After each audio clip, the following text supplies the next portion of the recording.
با فینال بزرگ نکس پرزین استار 4 هفته آینده با شما خواهیم بود. هفته آینده از 4 نفر از عزیزان خداحافظی خواهیم کرد و بعد باز 4 نفر و در پایان 4 فینالیست خواهیم داشت. 4 نفر آخر رو شما عزیزان باید قضاوت کنید و انتخاب کنید که کدوم از این عزیزان در 5مین دوره نکس پرزین استار میتونه فینالیست ما باشه. برنامه رو ادامه میدیم با خانم شرمیلا به افتخارشون. سلام، من شرمیلا هستم.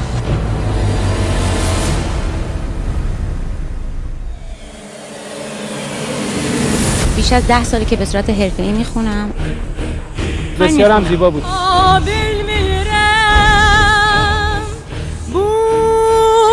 بیوتیفول، خیلی خوب هستی.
تو قلبم تو رو دارم، اگه خونه بدوشم من این عالم عشقو به عالم نفروشم.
بمون تا بتونم یه عاشق بمونم. تو تنها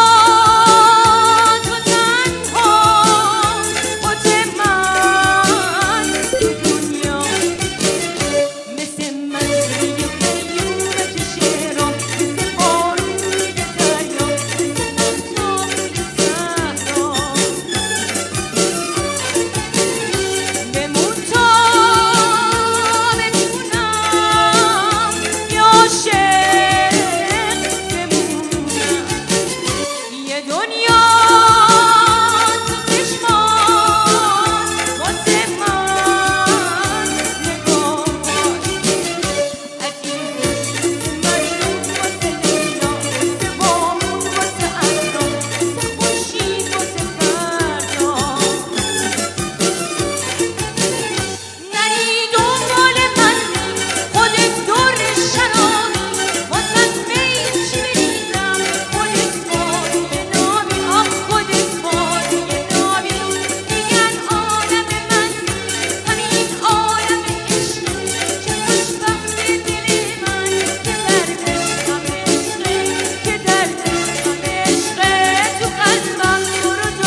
افتخارشون. امید عزیزم، ما همیشه یک نبردی داریم بین بانوان و آقایان. همیشه سوال اینه که چرا نمیتونه یک بانو نکست پرزین استار بشه؟ به نظرتون ایشون کارشو خوب شروع کرد و آیا شانسی داره؟ من به شرمیلا تبریک میگم. واقعا خیلی قشنگ خوند. من احساس میکنم که غیر از یه نکته خیلی کوچیک که خارج شدی انقدر قشنگ خوندی، انقدر درست خوندی که من لذت بردم. به نظر من شما در کمترین فرصت میتونید اگر یک معلم خوب بگیرید یک خواننده بسیار بسیار خوبی بشین. به نظر من دوست داشتم. خواهش میکنم. وارتان عزیز، البته یه چیزی هم هست باید گفت که شما همیشه سخت هم میگیرین، یعنی نهایتاً صداست که باید عالی باشه که بتونه، حالا خانوم باشن یا آقا فرق نمیکنه، همه به صورت مساوی قضاوت میکنین، درسته یا نه؟ نهایتش از من میپرسی؟ بله. والا فکر میکنم همین جوره که شما دارید میگید. ما در انتخاب خب صدای بهتر رو انتخاب خواهیم کرد، ولی همینجوری که امید عزیزم گفت تشویق خانوم ها خیلی خیلی خوبه که بیان و شرکت بکنن. ولی در انتهای صحبتم در این مورد، در مورد شرمیلا، خیلی صدات زیبا هستش. دفعه پیشم خیلی من دوست داشتم، خیلی اصلا حس خوانندگی در وجودت هستش. این نشون میده که کلاً میگن بعضی ها اصلا هنرمند یا خواننده به دنیا آمدن. من فکر میکنم شما این حس زیبا رو دارید. قدرت صدات بسیار بسیار خوبه، احساست زیبا هستش، فیزیک خوانندگی داری. در هر صورت همه چی خیلی خوب بود. در مجموع اینقدر زیبا اجرا کردی که فکر میکنم که در دوره بعد، یعنی من شخصا دوست دارم شما رو ببینم. ممنونم. محمد عزیزم، البته باید بگم در این دوره، البته تایید حرفای امید عزیز، ما معمولا 10% بانوان داشتیم توی برنامه نکست پرزین استار، این بار به 30% رسید. پس این نشون داده که علاقه بانوان به این برنامه جلب شده و بیشتر و بیشتر هم داره میشه. به همین خاطر هم شانس بانوان بیشتر میشه. در این فینال متاسفانه 2 تا از بانوان به دلیل شخصی نتونستن شرکت کنن. در این صورت 5 داشتیم، یعنی در 14 نفر 5 نفر تو فینال بودن.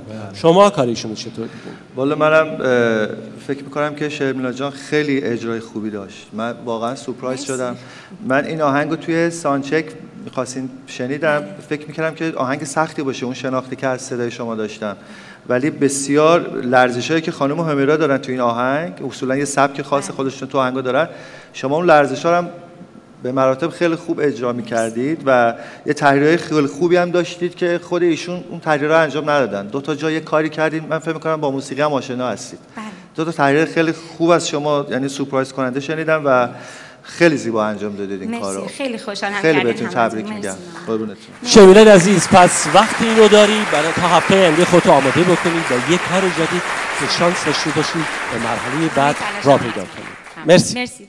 خب داورا لطف کردن. اولین آهنگ منو خیلی دوست داشتم و گفتن که خیلی خوب بود. من واقعا تمام تلاشمو میکنم که به شما نشون بدم که به ذم خودم احساس میکنم که کاملا عجینم با خوانندگی. خوانندگی که به یک نکاتی که بهش یادآوری میکنی مد نظر داره. عالی بود.